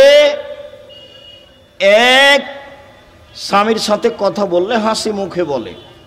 দুই, স্বামী আদেশ করলে পালন করে। তিন, স্বামী যখন বাড়িতে থাকে না তখন নিজেকে হেফাজতে রাখে আর স্বামীর অর্থ সম্পদ হেফাজতে রাখে। ভালো নারী। কিভাবে সংসার করেন জানা নাই। আপনার জীবনে আমার পক্ষ থেকে দুইটা উপদেশ থাকছে। একটা হলো স্বামীর সামনে অভিমান করবেন না, অভিমান নেই। অভিমান বলে কোনো জিনিসই নেই। অভিমান করলেই শয়তান আপনার ক্ষতি করবে। অভিমান কি? অভিমান আমাকে স্বপ্নপুরী দেখাতে নিয়ে গেল না। অভিমান কি? নাটোরের রাজবাড়িটা আমাকে একদিন দেখতে নিয়ে গেল না। অভিমান কি? এই কুরবানিতে একটা শাড়ি দিল না। এগুলো হলো অভিমান। অভিমান করলেই শয়তান সুযোগ পায়। আর যদি আপনি বলতে শিখেন, যেভাবে আপনি রাখবেন আমি সেভাবেই খুশি, মোটা কাপড়ে আপনি খুশি তো আমি খুশি, চিকন কাপড়ে আপনি খুশি তো আমি খুশি, আমার পক্ষ থেকে প্রতিবাদ নেই, অভিমানও নেই, তো শয়তান কি করবে তাহলে? তো শয়তান মুখ বন্ধ করে সরে যাবে। আর যদি খালি অভিমান করেন আর যদি পূর্ণ না করে থাকে তাহলে সারা রাত শয়তান আপনাকে বলবে হলো হলো, 3 মাস আগে একটা কথা বলেছিলি সেটাও মানেনি, গত রমজানে একটা শাড়ি চেয়েছিলি সেটাও মানেনি, হলো। তোকে তোর কোনো কথাই মানবে না। তখন ঘুম থেকে উঠেও বলে যে তোর সংসারই করবো না, যা তুই আমাকে বাদ দে, তুই সংসারই করবো না, এখনই ছেড়ে দে, এখনই ছেড়ে দে, আমি তোর সংসার করব না। তখন এ নিরুপায় হয়ে বলে যে যা তাহলে করবি না তো কি করবো, আর 1 তালাক 2 তালাক 3 তালাক যা। যেমন 3 তালাক বলা হয়েছে তখন আর শয়তান নেই, চলে গেছে। এখন দুইজনই ফ্রি। ইন্না লিল্লাহি ওয়া ইন্না ইলাইহি রাজিউন। এইবার ছেলে মেয়ে 3টে, যে খুব ঝামেলা। কয়েকদিন পরে দেখবেন স্বামী কাঠগড়ায় একদিকে আর স্ত্রী কাঠগড়ায় একদিকে। অভিমান করবেন না জীবনে। আপনি আমার দিনী বোন, আপনাকে আমি খাটো করতে আসিনি। অভিমান নেই আর প্রতিবাদ নেই। তুমি এ কথা বললে কেন? তোমার মা আমাকে কথা বললো কেন? তোমার বাপ আমাকে কথা বললো কেন? তুমি তোমার মায়ের কথা আমি শুনতে এসেছি? এরকম কোনো কথা চলবে না। ধৈর্যের পরিচয় দিতে হবে, সহ্য ধৈর্যের পরিচয় দিতে হবে, তাহলে সংসার সুন্দর হবে, শয়তান সুযোগ পাবে না। আর আপনাকে বলি, আপনি কোনো সময় মুখ খারাপ করিয়েন না। যখন সাহাবীগণ বললেন আল্লাহর নবী আমরা স্ত্রীদের কি হক আদায় করতে পারি, ওরা আমাদের কাছে কি পায়, তা আল্লাহ রাসূল এক নম্বরে বললেন আতেমা মাতায়েমপা তুতেমা মাতায়েমতা, তুমি যেভাবে খাও সেভাবে খাওয়াবা। খাওয়া দিয়ে কথা শুরু। তাকসুয়াহা মাকতাসাইতা, তুমি যে মানের কাপড় পরো সেভাবে পরাবা। ওলা তুকাব্বে, কটু কথা বলবো না। গালি দিতে হয় না, স্ত্রীকে মারতে হয় না, নিন্দা করতে হয় না, গালি দেওয়া হবে না, সমস্যা আসতেই পারে। আল্লাহ রাসূল বলছেন ওকে বাঁকা হাড্ডি দিয়ে সৃষ্টি করা হয়েছে, আপনি জোর করে সোজা করতে চাইলে ভেঙে যাবে, ভেঙে হওয়া তালাক। আপনাকে ধৈর্যের পরিচয় দিতে হবে। আর তালাক দিয়ে নিজেকে খুশি করিয়েন না, তোকে জব্দ করেছি তালাক দিয়ে, এইটা দিয়ে খুশি করিয়েন না। অন্য পথ দিয়ে খুশি করেন, নিজেকে সান্ত্বনা দেন, তালাক দিয়ে নয়। মানে বেগুনের গাছে আছে, দু তিনটা বেগুন আছে, দুইটা নিয়ে গেলেন, এখনো গাছটা আছে, আর মোলায়ের গাছটা তো গোটাটাই শেষ। তালাক দিলে সবই শেষ। তো যারা বলেছে এক বৈঠকে 3 তালাক, তো রাগে তো বলেছে তোকে 1 তালাক, তোকে 100 তালাক দিলাম যা, তো তারা তো আরো বেকায় দেয়। আব্দুর রাজ্জাক সাহেব নাহি বলেছেন যে এক বৈঠকে 3 তালাক, 1000 তালাক দিলে 1 তালাক, তবুও তো তালাক হয়েছে। স্ত্রীকে তালাক দিয়ে নিজেকে খুশি করিয়েন না, ভুল হিসাব। ধৈর্যের পরিচয় দেন, সংসার ভালো হবে। আর আপনি আমার দিনী বোন, একটু কিছু হলে বলবেন না তোর সংসার করবো না, তুই তালাক দিয়ে দে, তোর সংসার করবো না, তুই তালাক দিয়ে দে, তোর সংসারে থাকবো না, তুই আমাকে রেখেছিস কেন, এত কথা কেন আপনার? ধৈর্যের পরিচয় দেন। যখন শুধু খালি আমার কাছে যত ফতোয়া আছে তার শতকরা 70 থেকে 75% ফতোয়া আছে তালাকের। মানুষের জীবন এখন তালাক দিয়ে চলছে। একটু রাগ করলেই ও শান্তি পাচ্ছে কি দিয়ে, তালাক দিয়ে। ও বলছে তুই তালাক দিয়ে দে, আর এও বলছে তোকে তালাক দিলাম, তোকে তালাক দিলাম। তালাক তো দেওয়া আল্লাহর বিধান, তারপর বলছে ক্ষমা চেয়েছি। ওকে হুজুর নাকি বলেছে যে তালাক দিয়ে ক্ষমা চেয়েছে, তার মানে হুজুরকে ক্ষমা চাইতে হবে আল্লাহর কাছে। তালাক দিয়েছে সেটা তো আর পাপ নয়, সেখানে ক্ষমা চাইতে হবে কেন? বলে আমাদেরকে তওবা পড়িয়ে মিল করে দিয়েছে, বলে হুজুরকে তওবা করতে হবে। এখন হুজুরকে তওবা করতে হবে যে তালাকের তওবা পড়িয়ে মিল করে দিয়েছি, তো তালাকের তওবা কেন? তালাক তো আল্লাহর বিধান। তালাক কার বিধান? আল্লাহর বিধান। তাল্লিকুহুন্না লিইদ্দাতিহিন্না, পৃথিবীর মানুষ তোমরা তোমাদের স্ত্রীকে তালাক দাও যখন সে ইদ্দাত থেকে পবিত্র হয়েছে, সংসার না চললে তালাক দাও, ওটা আল্লাহর নবীও বলছেন। তো সেখানে পাপ হলো কি করে যে তওবা পড়িয়ে তাদেরকে একসাথে করে দিল? তালাক তো একটা বিধান। মানুষের সংসার শেষ পর্যন্ত যদি নাই চলে তাহলে এই পথে ফিরে আসতে হবে। সম্মানিত দিনী ভাই বোন, বলছিলাম 1 মানগত খাবার দিবেন, 2 মানগত কাপড় দিবেন, 3 গালি দিবেন না, নিন্দা করবেন না, 4 কটু কথা বলবেন না, মারবেন না, 5 নিজের বাড়ি ছাড়া কোথাও থাকতে দিবেন না। আপনার বাড়িতে থাকবে, আপনার স্ত্রীটা যে আপনার মাথায় থাকে যেন, হাট বাজারে তাকে যেতে হবে না। আর আপনি মহিলা মানুষ হাটে যান কেন, বাজারে যান কেন? আপনার স্বামী মরেছে, দেবর মরেছে, ভাসুর নেই, দেবর নেই, শ্বশুর নেই, বাপ নেই। যেদিনই কোনো শিক্ষক আমাকে বলে আব্দুর রাজ্জাক সাহেব 2 দিন ছুটি নিতে হবে, কেন? আমার ছেলের আঁকিকা, তখন আমি বলছি আপনার বাপ আছে? বলে হ্যাঁ আছে। শ্বশুর আছে? হ্যাঁ আছে। তো কী ব্যাপার, বাপের সাথে কথা হয় না নাকি? বলে হ্যাঁ হয়। তো আঁকিকার জিম্মেদারি আপনার মাথায় কেন? আপনার বাপের সাথে সম্পর্ক কেমন? আপনি টাকা দিয়ে বলেন, আব্বা এটা খাসি কিনে নিয়ে আসেন, 2টা খাসি কিনে নিয়ে এসেন, আকিকা দেন। আপনার বাপও খুশি হবে, হ্যাঁ বেশ, আমার আর ছেলে আমাকে বলেছে ছেলের কাজ করতে বাপকে খুব ভালো লাগবে, তে মাতাব্বরি করতে যাচ্ছে। বাপ মা তো আছেই, শ্বশুর শাশুড়ি তো আছে, দেবর ভাসুর তো আছে, গোটা বংশ আছে, বোনের ছেলে আছে, ভাইয়ের ছেলে আছে, দেবর আছে, ভাসুর আছে, শ্বশুর আছে, বাপ আছে। তো আপনি কেন বাজারে গেলেন? কেন যাবেন?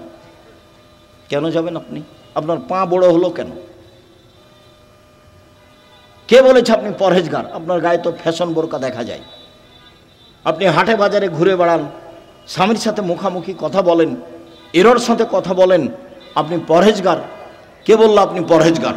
মহলে হিসাব দেখবেন, তাকো 1 মিনিট, এই ছেলে খেয়াল করে এদিকে তাকো, পরহেজগারিতে দেখাচ্ছে। যা জিবরাইল ইলান নবী সাল্লাল্লাহু আলাইহি সাল্লাম, জিবরাইল নবীর কাছে আসলেন।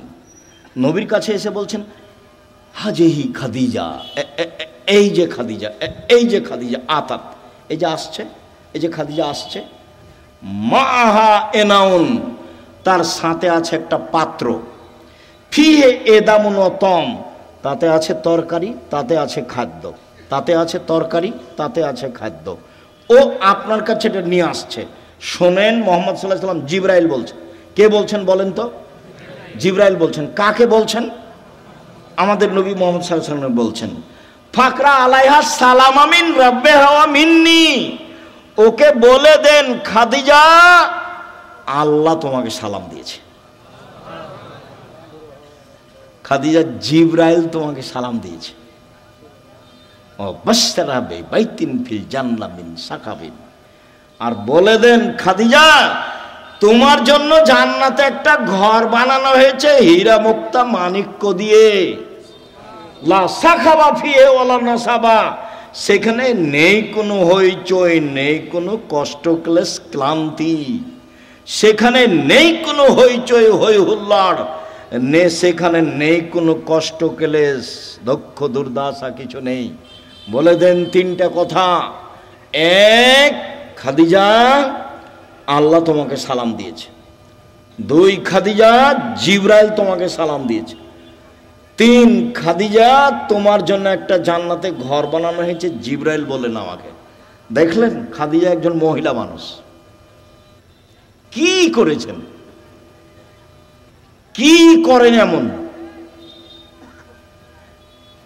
খাদিজা কি করেন এমন? আব্দুর রাজ্জাক সাহেব, সেই তো আমরা তো বুঝতে পারছি না কি করেন এমন। তাহলে দেখি আরো 2টা কথা বলি আপনার সাথে, দেখি কিছু ধরা পড়ে নাকি। ইব্রাহিম আলাইহিস সালাম তার স্ত্রী সারাকে নিয়ে এক এলাকা পার হচ্ছিলেন। ইব্রাহিম সালামের স্ত্রী পৃথিবীর ইতিহাসে সবচেয়ে সুন্দরী মহিলা সারা, এ কথা মুহাম্মদ সাল্লাল্লাহু আলাইহি সাল্লাম বলেন। তো ইব্রাহিমকে বলা হলো যে আপনার স্ত্রীকে স্বৈরাচার সরকার ডেকে পাঠিয়েছে। তো ইব্রাহিম আলাইহিস সালাম চেষ্টা করলেন, কিন্তু রক্ষা হলো না। পৃথিবীর 2য় মহামানব ইব্রাহিম আলাইহিস সালাম শেষ পর্যন্ত বললেন, যাও, স্বৈরাচারী সরকার তোমাকে ডেকে পাঠিয়েছে, যাও। তো ভিতরে ঢুকতেই ওই স্বৈরাচারী সরকার দাঁড়িয়েছে, হাত বাড়িয়েছে, গায়ে হাত লাগাবে সেই জন্য। তখন সারা বলছেন, এই থামো, আগে অজু হবে, 1, 2 রাকাত সালাত হবে, তারপরে কোনো কথা। অজু করে 2 রাকাত সালাত আদায় করে বলছে, আল্লাহুম্মা, হে আল্লাহ, ইন কুনতু আমানতু বিকা ওয়া রাসূলিকা, আমি সারা যদি তোমাকে মেনে নিয়ে থাকি যে তুমি আল্লাহ, আমি সারা যদি তোমার নবী ইব্রাহিমকে নবী বলে মেনে নিয়ে থাকি যে ইব্রাহিম নবী, আমি মেনে নিলাম। 3, আমার জিন্দেগিতে যদি আমি আমার লজ্জা স্থানকে আমার স্বামী ছাড়া কাউকে ব্যবহার করতে না দিয়ে থাকি, এই কথা 3টা যদি আমার সত্য হয়ে থাকে, নির্জনে এই স্বৈরাচারী শাসক যেন আমার গায়ে হাত লাগাতে না পারে। কথা শেষই হয়নি, উল্টে পড়ে গেছে ও। দেখলেন না ইমানের দাবি কেমন? পারবেন? হাটে বাজারে হ্যাঁ করে হাঁটছেন না, ঘুরে বেড়াচ্ছেন, কি দিয়ে হবে?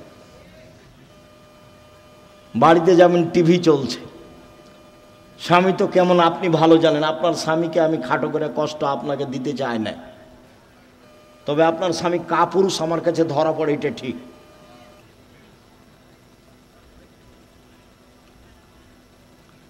আপনি আমার দিনী বোন, এদিকে এদিকে দেখেন, এক বেশি কিছু আমল নয়, এক আমি নবীকে মেনে নিয়েছি, আমাদের নবী মুহাম্মদ সাল্লাল্লাহু আলাইহি ওয়াসাল্লাম আমরা মেনে নিয়েছি, আমাদের নবীকে মুহাম্মদ সাল্লাল্লাহু আলাইহি ওয়াসাল্লাম আমরা মেনে নিয়েছি। দুই, আল্লাহকে মেনে নিয়েছি যে তুমি আছো, সব কিছু করতে পারো, তুমি আজিজ, এ তো মেনে নিয়েছি। তিন, জিন্দেগিতে জেনা করিনি, এইটা আমাকে দিতে হবে, দিয়ে দাও। আল্লাহ বলেন ঠিক আছে দিব। ও মানুষ, আমি মানুষ নাই, ও পারে আমি পারি না, তাকে দেয় আল্লাহ, আমাকে কেন দেয় না? দিবেই তো, দিতে হবে। আমি যেটা চাচ্ছি সেটা আল্লাহকে কি করতে হবে? দিতেই হবে, দেরি হলেও দিতে হবে, দিতেই হবে। আমি মানুষ, আমি অধিকার রাখি। আমি পাপী হলে কি হবে? আমি তো বলছি আমি গুনাহগার, তুমি আমাকে ক্ষমা করো, এটা আমাকে দিয়ে দাও। আমি তো বলছি, আমি তো মানুষের কাছে চাইনি, ধর্ণা ধরে বলিনি যে এই করেন সেই করে দেন, তুই আপনি কত ভালো মানুষ, আপনি অমুককে দিয়েছেন, এ তো আমি কাউকে বলতে চাইনি, আপনাকে বলছি, তোমাকে বলছি, করে দাও। এদিকে দেখেন, হাজেরা বলছেন যে ইব্রাহিম আলাইহিস সালাম আমাকে কাবা ঘরের পাশে রেখে চলে যাচ্ছে, তা আমি পিছে পিছে হাঁটছি আর বলছি, আইনা তাজহাবা ইব্রাহিম, ইব্রাহিম আপনি কোথায় যাচ্ছেন? আইনা তাজহাবা ইব্রাহিম, ইব্রাহিম আপনি কোথায় যাচ্ছেন? অর্থাৎ রকুন বিহাযালদি লাইসা ফি ইনশাআল্লাহ শাই, আপনি আমাকে এমন একটা উপত্যকায় ছেড়ে যাচ্ছেন যেখানে মানুষজন তো নেই, নেই পশু প্রাণী, ঘাস পাতাও নেই, কিছুই নেই, আপনি আমাকে কিছু বলবেন না? এরকম নির্জন মরুভূমিতে রেখে যাচ্ছেন, না কথা বলছেন না, যেতেই আছেন। তো স্ত্রীও পিছে পিছে হাঁটছেন, এক পর্যায়ে বলছেন, আল্লাহ আমারাকা, আল্লাহ কি আপনাকে এইভাবে চলে যেতে বলেছেন? আপনি আমাকে কিছু না বলেই যাবেন? আর আপনি আমাকে তো বলবেন যে হাজেরা থাকো, কোনো সমস্যা নেই, 2 বছর 5 বছর পরে আসবো, দেখা হবে, কিছু তো সান্ত্বনামূলক বলবেন, কিছু না বলে চলে যাচ্ছেন। আল্লাহ কি আপনাকে চলে যেতে বলেছেন?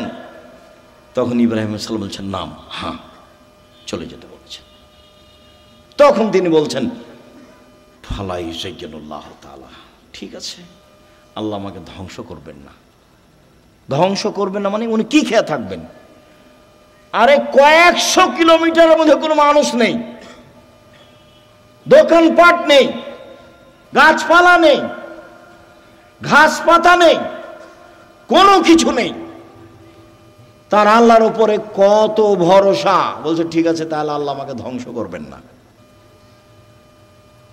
তো ঘুরে এসে বাচ্চা দেখছেন, কি যে অবস্থা ছেলের, ব্যাগে যা পানি ছিল তা তো শেষ হয়েছে, কি যে হয়। সাফা পাহাড়ে উঠলেন, কোথাও পানির পথ নেই, দৌড়িয়ে নেমে মারোয়াতে গেলেন, কোনো পথ নেই। আবার বাচ্চা দেখতে আসলেন, 1 বার 2 বার 3 বার 4 বার 5 বার 6 বার 7 বার। এবার বাচ্চার দিকে আসছেন, ভাবছেন বাচ্চা মনে হয় মারাই যাবে, বুখারীর হাদিসে এভাবে এসেছে। হঠাৎ বলছে, কি চান? কে? আমার পানির প্রয়োজন।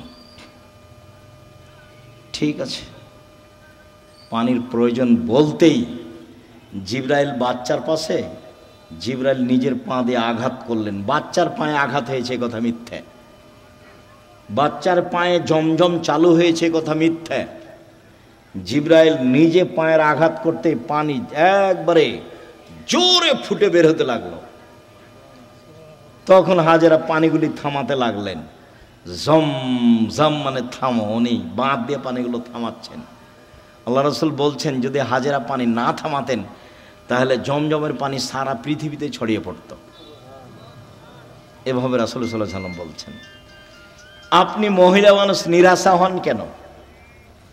আব্দুর রাজ্জাক সাহেব শোনেন, অনেক কথা ছিল আপনার সাথে, তো আপনার সাথে তো কথা বলতে পারি না। তো একটা কথা, সব সময় আপনার কথার মাঝে একটা কথা ফুটে ওঠে যে মহিলারা জান্নাতে যাবেই। 1 5 ওয়াক্ত সালাত, 2 রমজান মাসের সিয়াম রোজা, 3 স্বামীকে মেনে চলা, 4 জেনায় লিপ্ত না হওয়া। তো আমাদের তো এরকম ঘটে গেছে, এখন কি উপায়? চিন্তা করবেন না, চিন্তার কিছু নেই। বুখারী মুসলিমের হাদিস থেকে আপনাকে পরামর্শ দিয়ে আলোচনা শেষ করব ইনশাআল্লাহ।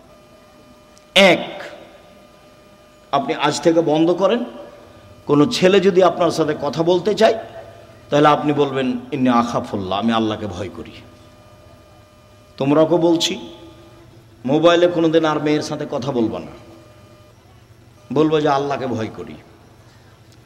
খালি যদি আল্লাহকে ভয় করি এই কথা বলো, তো পরকাল তো টিকবেই।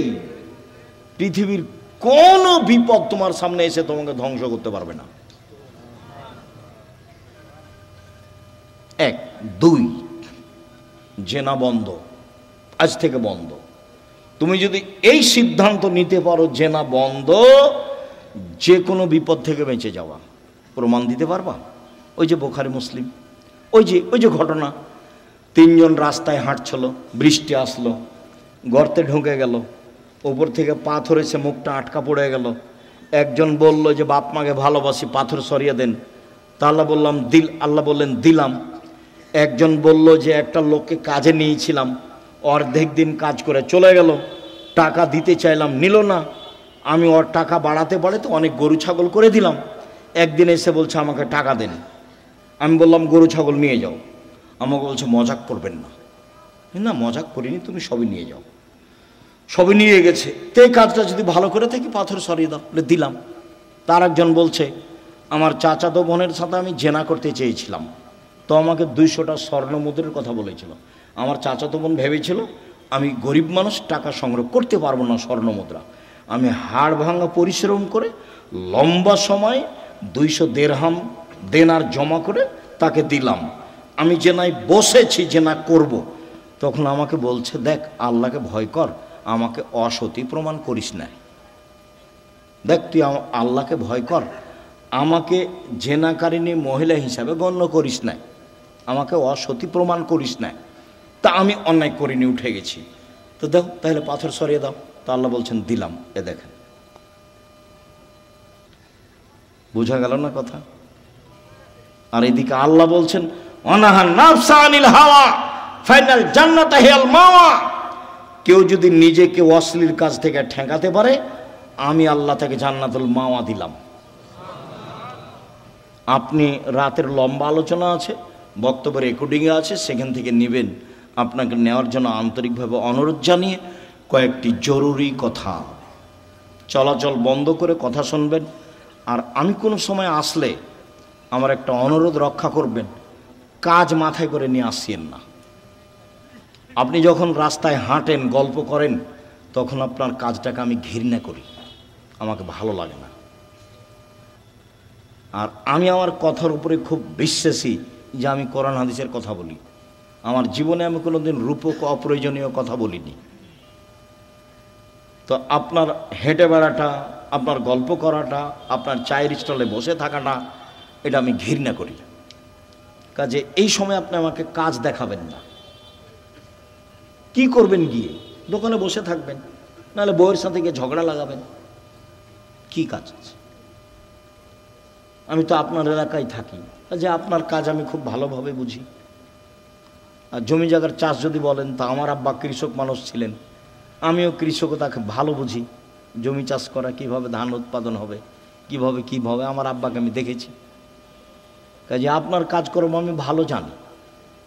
উপার্জনের পথ 4টা। এই ছেলে, উপার্জনের পথ কয়টা? 4টা। 1 দিন মজুরি, সন্ধ্যায় টাকা শেষ হবে। 2 চাকরি, 25 দিনে সাধারণত টাকা শেষ হবে। কয়দিনে? 25 দিনে, বাকি 5 দিন ধার কর্য করে চলবে। 3 জমি চাষ, মাস শেষে বছর শেষে লাভ লস সমান। বা লস বেশি, এবার আলুতে খুব লস। থাকলো 4 ব্যবসা। তখন আল্লাহ রসুল বলছেন সত্যবাদী বিশ্বস্ত ব্যবসায়ীরা নবীর সাথে থাকবে। তাহাজ্জুদ পড়ে থাকা যায় না। 2টা মেয়ের লালন পালন করলে নবীর সাথে থাকা যাবে, 2টা মেয়ের, 3টে মেয়ের লালন পালন করলে নবীর সাথে থাকা যাবে। একটা সহজ পথ নবীর সাথে থাকার, কি? সত্যবাদী বিশ্বস্ত ব্যবসায়ী। আমি বলিনি এই কথা, এই কথা মুহাম্মদ সাল্লাল্লাহু আলাইহি ওয়াসাল্লাম বলছেন। আত-তাজির আস-সাদিক আল-আমিন এখনো ইয়ামাল কিয়ামা শুহাদা সিদ্দিকুন নবীন ও নবী। সত্যবাদী বিশ্বস্ত ব্যবসায়ীরা বিচারের মাঠে সিদ্দিক, শুহাদা, নবীদের সাথে থাকবেন। এটা আমার মুখের কথা নয়। 2 আর তিজারাত মাল কিজবাল হালাফ, ব্যবসাতে মিথ্যা কথা এসে যায়, ব্যবসায় কসম চলে আসে, ফাসুবহু বিসাদকা, দান করে মিটিয়ে দাও। তো দিন মজুরি করলে তো দান করতে পারবেন না, ও তো সন্ধ্যায় টাকা শেষ হয়েছে। চাকরি করলে তো 25 দিনে গেছে, কয়েকদিন ধার কর্য করে গেছে। আর জমি চাষ করলে তো লাভ লস সবাই বুঝে। তাহলে কিছু করতে হলে কি করতে হবে? ব্যবসা, রিস্ক নিয়ে ব্যবসা করতে হবে, পিছু হটার কোনো সুযোগ নেই। আব্দুর রাজ্জাক সাহেব, আমি করেছিলাম 10 লাখ টাকা লস, চিন্তা করবেন না, পিছু হটার সুযোগ নেই, ব্যবসায় করতে হবে। তবে যে ব্যবসা ধরে আছেন সেটাকে সহজে বাদ দিয়ে আরেকটা করতে যাবেন না, ওটা আল্লাহ রাসূল না করেছে। হ্যাঁ, এইটার চেয়ে একটা ভালো ব্যবসা আপনি বুঝতে পারছেন আপনার বিদ্যা বুদ্ধি দিয়ে, তখন ওটা শুরু করবেন। একটা টোটালেই ছেড়ে দিয়ে আরেকটা যাবেন না, নাহলে মায়ের খাওয়ার সম্ভাবনা আছে।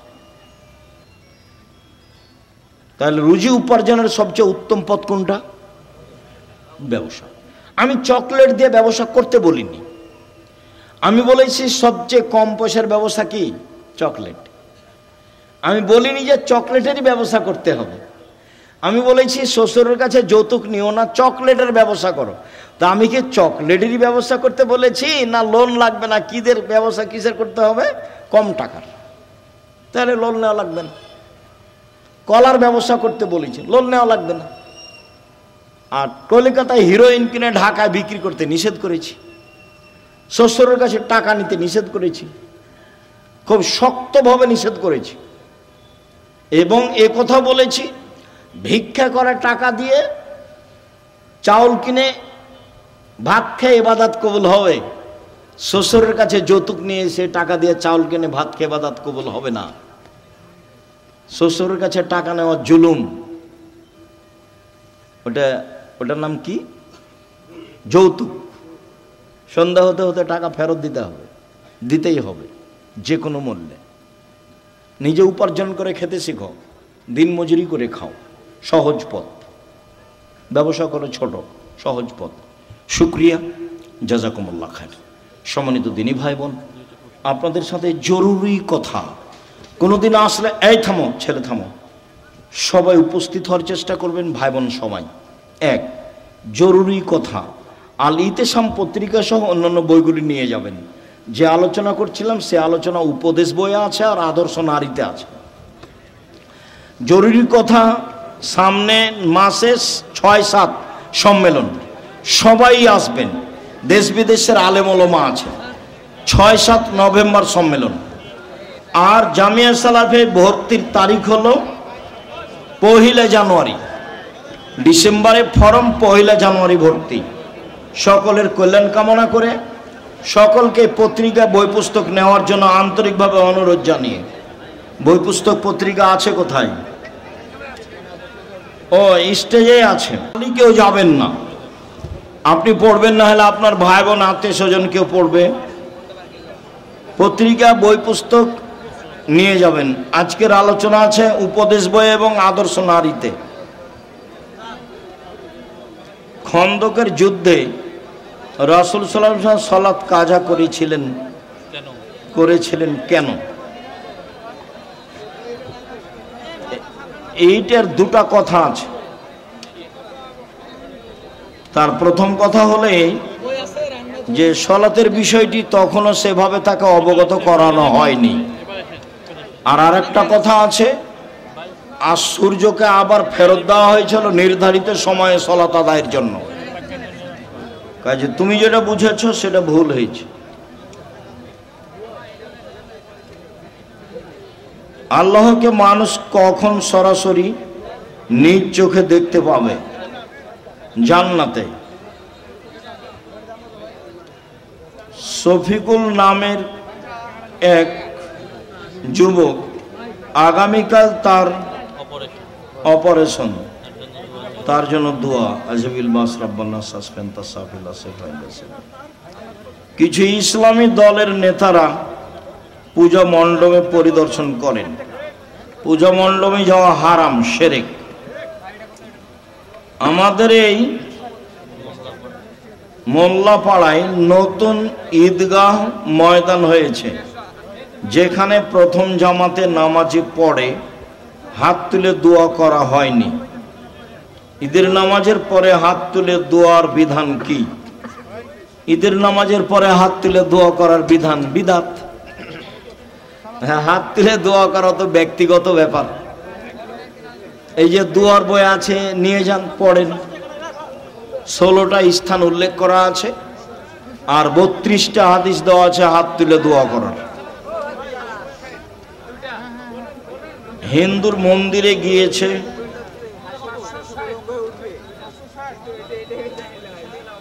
তারাবি ও তাহাজ্জুদ নামাজের পার্থক্য কি? তারাবি তাহাজ্জুদ একই। তারাবি পড়লে তাহাজ্জুদ পড়তে হবে না, তাহাজ্জুদ পড়লে তারাবি পড়তে হবে না। কোন ইসলামী দলকে ভোট দেব,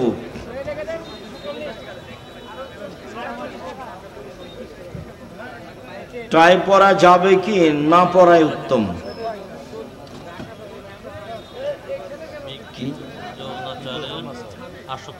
বিকৃত যৌনাচারে আসক্ত হলে ওই থেকে ফেরার উপায় কি? রাতে উঠে কান্নাকাটি করতে হবে, তাসবিহ তাহলিল করতে হবে, কোরআন তেলাওয়াত করতে হবে। বেতের সালাতে দোয়া কুনুত পড়া কি বাধ্যতামূলক? মাঝে মধ্যে 2-1 দিন পড়বেন। আমরা রমজান মাসে 2-1 দিন পড়ি। দোয়ায়ে কুনুত এভাবে পড়তে হবে না। আল্লাহ রাসূল দোয়ায়ে কুনুত পড়েছেন বেতরে, তা প্রমাণ হয় না, তবে হাদিসে এসেছে সাহাবীগণ পড়তেন। মাঝে মধ্যে দোয়ায়ে কুনুত পড়বেন, বেতের পড়তেই হবে। দোয়ায়ে কুনুত পড়তে পারেন মাঝে মধ্যে। দোয়ায়ে কুনুত বেতের পড়লেই দোয়ায়ে কুনুত পড়তে হবে কথা ঠিক নয়। কেউ যদি কোনোদিন দোয়ায়ে কুনুত পড়তে চায় তাহলে বেতের সালাতে রুকুর আগে বা পরে পড়বে। কেউ যদি কোনোদিন দোয়ায়ে কুনুত পড়তে চায় তাহলে বেতের সালাতে রুকুর আগে বা পরে পড়বে। কেউ যদি কোনোদিন দোয়ায়ে কুনুত পড়তে চায় তাহলে বেতের সালাতে রুকুর আগে বা পরে পড়বে। বেতের পড়লেই দোয়ায়ে কুনুত পড়তে হবে এই কথা ঠিক নয়। শুকরিয়া, জাযাকুমুল্লাহ খায়ের। সবাইকে আল ইতিসাম পত্রিকা বই পুস্তক নেওয়ার আন্তরিকভাবে অনুরোধ জানিয়ে, আর নভেম্বরের 6-7 দেশ বিদেশের বড় বড় আলেম ওলামা আসবে। আর জামিয়া সালাফিয়া আপনাদের নিজের প্রতিষ্ঠান, আপনাদের এলাকায়। কাজে কষ্ট হলে সবাই গিয়ে সম্মেলনটা সফল করার চেষ্টা করবেন। আমিও খুশি হব, ইনশাল্লাহ ভালো লাগবে। জাযাকুমুল্লাহ খায়ের। আপনাদের সার্বিক কল্যাণ কামনা করে, আমার দিনী বোনদের সার্বিক কল্যাণ কামনা করে, প্রয়োজনীয় জিনিস আল্লাহর কাছে চাওয়ার আন্তরিক জোরালো দাবি জানিয়ে আপাতত আজকের মতো কথা এখানে শেষ করছি। আল্লাহ আমাদের যারা মারা গেছে তুমি তাদের কবরের শাস্তি মাফ করো। আমরা যারা অসুস্থ বাড়িতে হাসপাতালে তুমি তাদের আরোগ্য দান করো। আমরা যারা বেঁচে আছি তুমি তাদেরকে তোমার রাসূলের পদ্ধতি অনুযায়ী চলার তৌফিক দান করো। রাতে উঠে তোমাকে কিছু বলার মতো সুযোগ করে দাও। তোমার দরবারে এই জোরালো দাবি দেওয়া দোয়া রেখে আজকের আলোচনা এখানেই শেষ করলাম। সুবহানাকা আল্লাহুম্মা ওয়া বিহামদিকা আশহাদু আল্লা ইলাহা ইল্লা আনতা আস্তাগফিরুকা ওয়া আতুবু ইলাইক। আসসালামু আলাইকুম।